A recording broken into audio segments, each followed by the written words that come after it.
Live from the world's capital markets, here are the latest financial headlines brought to you by News Factory. Hello and welcome to Wednesday's financial news. Stay with us for more market headlines. The dollar-yen pair made a minor upwards correction in the last session, rising 0.1%. The ultimate oscillator is giving a positive signal.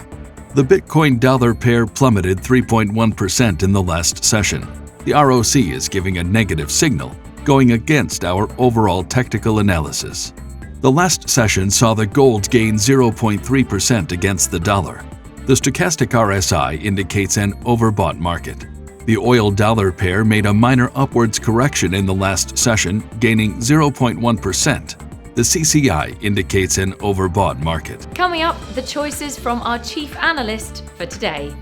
Despite a rally in crude oil prices to three-year highs, there is scant evidence that demand in the top importing region of Asia is recovering.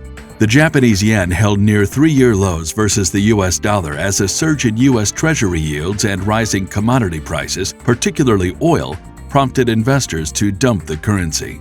Binance, the largest cryptocurrency exchange, has launched a $1 billion growth fund in support of the Binance Smart Chain blockchain, with the goal of helping to accelerate adoption. Those were today's major economic events, and now moving on to world financial headlines.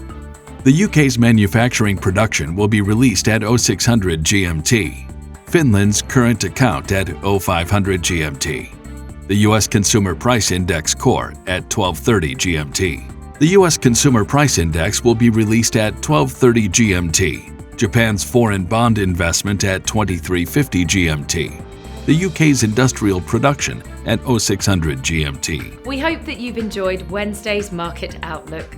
On behalf of all of us here, we wish you a productive trading day. Be sure to join us tomorrow morning for the latest news and events from the financial markets.